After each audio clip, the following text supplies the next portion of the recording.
Hello everyone, welcome back to my channel. ಇವತ್ತಿನ special recipe ಮೂಲಂಗಿ ಸಾಂಬಾರು. ಇದರಲ್ಲಿ ಏನು ಸ್ಪೆಷಲ್ ಅಪ್ಪ ಅಂತಂದರೆ, ಇವತ್ತು ಇಂಡಿಯಾ ಮಾರ್ಕೆಟಲ್ಲಿ ಈ ರೀತಿಯಾಗಿ ಕೆಂಪು ಮೂಲಂಗಿ ಸಿಕ್ಕಿತ್ತು. ಕೆಂಪು ಮೂಲಂಗಿ ಸಾರು ತುಂಬ ರುಚಿಯಾಗಿತ್ತು. ಒಂದ್ಸತಿ ನಾನು ಟ್ರೈ ಮಾಡಿದ್ದೀನಿ, ಅದಕ್ಕೆ ನಿಮ್ಮ ಜೊತೆ ಶೇರ್ ಮಾಡೋಣ ಅಂತ ಈ ರೆಸಿಪಿ ಮಾಡ್ತಾ ಇದ್ದೀನಿ ಇವತ್ತು.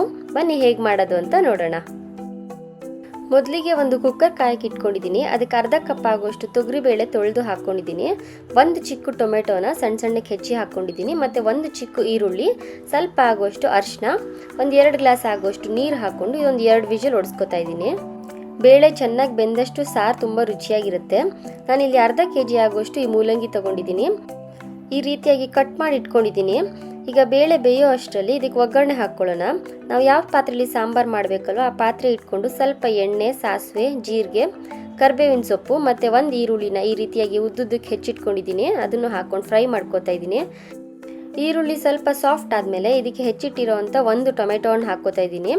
ಅದನ್ನು ಸ್ವಲ್ಪ ಫ್ರೈ ಮಾಡ್ಕೊಳ್ಳೋಣ. ಈಗ ನಾವು ಆವಾಗಲೇ ತೊಗೊಂಡಿದ್ವಲ್ಲ ಮೂಲಂಗಿ, ತುಂಬ ತೆಳ್ಳಗೂ ಕಟ್ ಮಾಡ್ಕೋಬೇಡಿ. ನೋಡಿ, ಈ ರೀತಿ ಇಷ್ಟು ಸೈಜಲ್ಲಿದ್ದರೆ ಸಾಕು. ಅದನ್ನು ಹಾಕ್ಕೊಂಡು ಎಣ್ಣೆಲಿ ಒಂದು 2 ನಿಮಿಷ ಹುರ್ಕೊಳ್ಳೋಣ.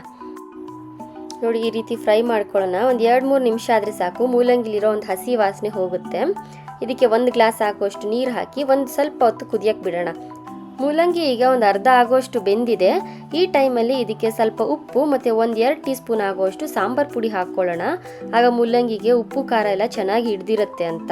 1-2 ಟೀ ಸ್ಪೂನ್ ಆಗುವಷ್ಟು ಹುಣಸೆ ಹುಳಿ ರಸ ಹಾಕ್ಕೋತಾ ಇದ್ದೀನಿ. ಸಾಂಬಾರು ಪುಡಿ ನೀವು ಬೇಕಂದರೆ ಮನೇಲಿ ಮಾಡಿದ್ದಿಲ್ಲ ಅಂದರೆ MTR ಸಾಂಬಾರು ಪುಡಿ ಕೂಡ ಯೂಸ್ ಮಾಡ್ಬೋದು, ಅದು ಚೆನ್ನಾಗಾಗುತ್ತೆ. ಅದಕ್ಕೆ ನಾವು ಬೇಯಿಸ್ಕೊಂಡು ಇಟ್ಟಿದ್ವಲ್ಲ ತೊಗರಿಬೇಳೆ, ಈರುಳ್ಳಿ, ಟೊಮೆಟೊ, ಅದನ್ನು ಹಾಕ್ಕೊಂಡು ಈಗ ಮಿಕ್ಸ್ ಮಾಡ್ಕೊಳ್ಳೋಣ.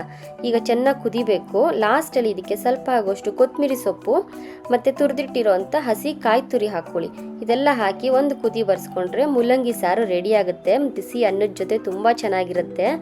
ಅದರಲ್ಲೂ ಕೆಂಪು ಮೂಲಂಗಿ ಸಾರು ವಿಶೇಷವಾಗಿತ್ತು. ನೀವು ಒಂದ್ಸತಿ ಈ ರೆಸಿಪಿನ ಟ್ರೈ ಮಾಡಿ ಹೇಗೆ ಬಂತು ಅಂತ ಕಮೆಂಟ್ ಮಾಡಿ. ಈ ವಿಡಿಯೋ ನಿಮಗೆ ಇಷ್ಟ ಆಗಿದ್ದಲ್ಲಿ ಲೈಕ್ ಮಾಡಿ, ಶೇರ್ ಮಾಡಿ, ಹಾಗೆ ನನ್ನ ಚಾನಲ್ನ ಸಬ್ಸ್ಕ್ರೈಬ್ ಮಾಡ್ಕೊಳ್ಳಿ. Thank you.